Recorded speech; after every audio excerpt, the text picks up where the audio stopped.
কোনো ব্যাংকে টাকা দিচ্ছে না, এরা কেউ টাকা দেয় এইসব ব্যাংক একদম বেকার ব্যাংক, এসব ব্যাংকে তো কোনো দরকার নাই। কোনো ব্যাংকে যদি টাকা না পাওয়া যায় এইসব ব্যাংকে তো কোনো দরকার নাই। এই যে এখানে সবাই যারা আছে মানে কিসের টাকা আপনারা পাচ্ছেন না? মানুষের গাড়ি ভাড়া নাই, কেউ জাতি দিচ্ছে না, টাকা দিচ্ছে না কোনো ব্যাংকে। দেখেন আপনারা এই যে সব মানুষ বসে আছে টাকার জন্য, ওমানি রিয়াল ভাঙাবে টাকার জন্য, কিন্তু একটা ব্যাংকেও টাকা দিচ্ছে না, কিছুই বলে না, এরা কিছু বলেই না যে কি করছে না করছে নাকি, এগুলো কিছু বলতেছে না। টাকা দেওয়া হয় না এরকম কোনো তথ্য কি ওনারা দিয়েছেন? কি কারণে টাকা দেওয়া হয়, কি কারণে টাকা দেওয়া হয়নি এরকম কোনো তথ্য কি দিয়েছেন? না, কোনো কিছুই বলে না ভাই, টাকা নাই টাকা নাই, শুধু বলে টাকা নাই, বেরোয় যান টাকা নাই। মানে মনে হচ্ছে যে আমরা ভিক্ষা চাইতে আইছি। মনির ভাই, আপনাকে সহ সবাইকে ধন্যবাদ। আমি জানেন আপনারা যে আমি ওমান ছিলাম, আমি গতকালকে বাংলাদেশে আসছি। আমি এয়ারপোর্টের একটা দৃশ্য আপনাদের দেখাবো। এই যে বাংলাদেশে আইছি, বাংলাদেশে এসে কোনো ব্যাংকে টাকা দিচ্ছে না, এরা কেউ টাকা দেয় এইসব ব্যাংক একদম বেকার ব্যাংক, এসব ব্যাংকে তো কোনো দরকার নাই। কোনো ব্যাংকে যদি টাকা না পাওয়া যায় এইসব ব্যাংকে তো কোনো দরকার নাই। এই যে সবাই বসে আছে এখানে কেউ টাকা পাচ্ছে না, এখানে এত লোক দাঁড়ায় আছে কেউ টাকা দিচ্ছে না, কোনো ব্যাংকের থেকে টাকা দিচ্ছে না। ওমান থেকে টাকা ছাড়ে ওমানের রিয়াল আমরা টাকা পাচ্ছি না, যদি টাকা না পাওয়া যায় এগুলো ব্যাংকের কি দরকার আছে? এই যে এখানে সবাই দাঁড়ায় আছে মানে কিসের টাকা আপনারা পাচ্ছেন না? মানুষের গাড়ি ভাড়া নাই, কেউ জাতি দিচ্ছে না, টাকা দিচ্ছে না কোনো ব্যাংকে। দেখেন আপনারা এই যে সব মানুষ বসে আছে টাকার জন্য, ওমানি রিয়াল ভাঙাবে টাকার জন্য, কিন্তু একটা ব্যাংকেও টাকা দিচ্ছে না, কিছুই বলে না, এরা কিছু বলেই না যে কি করছে না করছে নাকি, এগুলো কিছু বলতেছে না। এই ব্যাংকের কি দরকার আছে আপনারা দেখেন, ব্যাংকেগুলোর কি দরকার আছে? কোনো ব্যাংকের দরকার আছে না, টাকা না পাওয়া যায়। আর শুক্রবার যদি টাকা না পাওয়া যায় তাহলে ফ্লাইট বন্ধ করে দিক, শুক্রবার তো ফ্লাইটের দরকার নাই। যদি টাকা না পাওয়া যায় এগুলো ব্যাংকের দরকার নাই, ফ্লাইট বন্ধ করে দিক। আপনারা অভিযোগ জানান না, ভালো করে জানান আপনার কি সমস্যা। ভাই ওখান থেকে আইসি, আমাদের রিয়ালের ভাঙানোর জন্য আমাদের টাকা নেই, গাড়ি ভাড়া, আমার রিয়াল ভাঙাতে পারছি না। এই কিভাবে চলবে বাংলাদেশ, বাংলায় বাংলাদেশ? এই যে দেখেন এখানে টাকার জন্য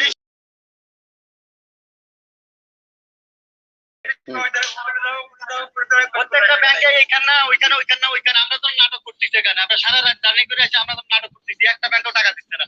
ওমানের রিয়ালের কোনো দাম নাই, তাহলে তো আর এসব বিদেশে আমাদের কাজ করে কোনো লাভ নাই যদি আমরা টাকাই না পাই। এক্সচেঞ্জের ব্যাপারে তো হচ্ছে ভাই, এখানে কেউ টাকা দিচ্ছে না, কেউ টাকা দিচ্ছে না, কিন্তু কি সমস্যা সেটাও বলে না, কখন দেবে এটাও বলে না।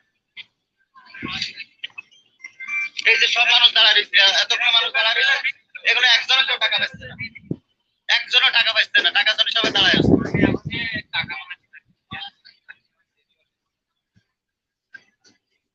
এই বিষয়ে মনির ভাই আপনি একটু জিজ্ঞাসা করবেন যে আমরা প্রবাস থেকে আসছি, আমি তো আর বাংলা টাকা ওখান থেকে নিয়ে আসিনি, তাহলে আমরা যদি এখানে এসে এই রকমের সেবা পাই, একটা পুলিশ, একটা লোক, একটা কর্মকর্তাও তারা বলতেছে উপর লেভেলে যান। আমি উপর লেভেল কাকে চিনি, কোথায় চিনি, আমি কোথায় যাব? এতগুলো ব্যাংক, মানে আপনারা কি এয়ারপোর্টে যে এক্সচেঞ্জ রয়েছে সেখানে গিয়েছিলেন?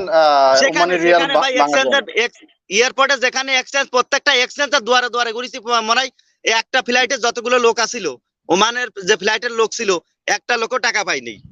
2-3 ঘন্টা দাঁড়ায় দাঁড়ায় মানুষ আপনাদেরকে টাকা দেওয়া হয় না এরকম কোনো তথ্য কি ওনারা দিয়েছেন? কি কারণে টাকা দেওয়া হয়, কি কারণে টাকা দেওয়া হয়নি এরকম কোনো তথ্য কি দিয়েছেন? না, কোনো কিছুই বলে না ভাই, টাকা নাই, শুধু বলে টাকা নাই, বেরোয় যান টাকা নাই। মানে মনে হচ্ছে যে আমরা ভিক্ষা চাইতে আইছি, টাকা নাই, শুধু বলে যে টাকা নাই, বেরোয় যান এরকম। কি সমস্যা, কেন দেবে না, কি সমস্যা, কোনো কিছুই বলে না, বেরোয় যান টাকা নাই। যেখানে যাই, জনতা ব্যাংকে, সোনালী ব্যাংকে, আরো যেগুলো আছে গেছি, টাকা নাই, বেরোয় যান টাকা নাই, কথা একটাই, বুঝছেন? এই ছিল আমাদের। এই যে এখানে বড় বড় গল্প বলে না, এই যে আমলিকের নেতারা এইসব বড় বড় গল্প শুধু টেলিভিশনেই মানায়, বাস্তবে কোনো কিছুর সাথে মিল নাই, একদম ধান্দাবাজি, সব মানুষের সাথে সব ধান্দাবাজি। ওকে, ভালো থাকবেন, আসসালামু আলাইকুম। ধন্যবাদ আপনাকে। আমি আসবো এসকে আবু মুসা আনমিউট করে প্রশ্ন করলেন, কার কাছে প্রশ্ন করবেন? আবু মুসা।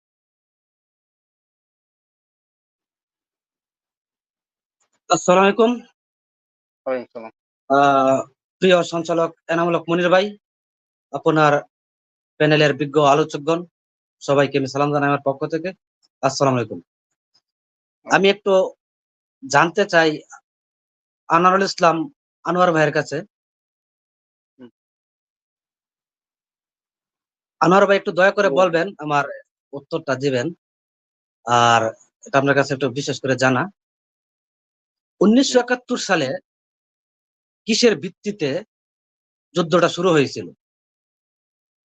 আর আপনারা এই যে 2024 সালের নির্বাচনটা যে করছেন, দলের বিরুদ্ধে দলের লোক দাঁড়িয়ে স্বতন্ত্র নির্বাচনটা যে করছেন আপনারা, এই নির্বাচন এটা কি গণতন্ত্র বলে?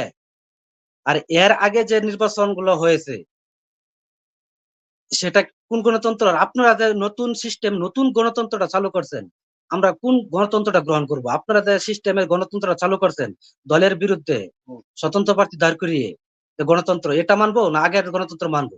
এটা একটু আপনারা বলবেন। আর আপনার আনোয়ার ভাই একটা জিনিস জানতে চাই, 1 মিনিট, একটা জিনিস জানতে চাই, কোনো কারণবশত আপনারা যদি অপোজিট পার্টিতে যান, মানে বিরোধী দলে যান, আপনারা যে রুলস গুলো চালু করে গেছেন, যে প্লে করে গেছেন, ঠিক আছে, আপনারা কি বিএনপির কথায় কথায় বলেন যে বিএনপি আন্দোলনে ব্যর্থ, আন্দোলন করতে পারে না, বিএনপির সাথে জনগণ নাই, তখন আপনারা কতটা সাফল্য হবেন আন্দোলন করে? দয়া করে একটু বলবেন। জি, ধন্যবাদ আপনাকে, ধন্যবাদ। আসসালামু আলাইকুম। ধন্যবাদ আপনাকে। মোশাররফ হোসেন। জি মনির ভাই, আপনাকে সবাইকে সালাম জানাচ্ছি, আসসালামু আলাইকুম। দুইটা প্রশ্ন করবো ছোট্ট করে জনাব আনোয়ার সাহেবের কাছে।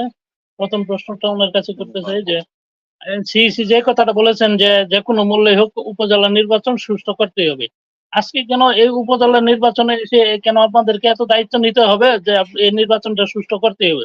কারণ এখানে যদি অসুস্থ নির্বাচন হয় তারপরে আপনারাই, আর যদি সুষ্ঠু হও তারপরে আপনারাই, এখানে তো সুষ্ঠু আর অসুস্থ করার কোনো প্রয়োজন নেই। অতীতে যে নির্বাচন গুলো ছিল ও তখন কেন এটা দায়িত্ব নেই যে আমরা ফ্রি এবং ফেয়ার নির্বাচন করব? বর্তমানে নির্বাচন আমরা সুষ্ঠু কিংবা অসুস্থ হলো এটা কোনো মূল বিষয় না। আপনি বলবেন যে অতীতের নির্বাচন গুলো কেন এমন হয় না। আর দ্বিতীয় প্রশ্নটা হলো, ফরিদপুরের যে ঘটনাটা ঘটেছে এটা আমাদের ধর্মীয় অনুভূতিতে আঘাত করেছে যে সংখ্যালঘু হিন্দুরা। আচ্ছা ঠিক আছে, বাংলাদেশে যদি এই ধরনের কোনো ঘটনা অন্য মুসলমান কিংবা অন্যান্য জাতিরা ঘটাইতো তাহলে এটা মিডিয়াতে মানে টক অফ দা নিউজ হয়ে যায়, কিন্তু এই বিষয়টা কেন আমাদের মিডিয়া এড়িয়ে গেল? এবং আপনারা যে বলেন যে বাক স্বাধীনতা আছে এবং মিডিয়া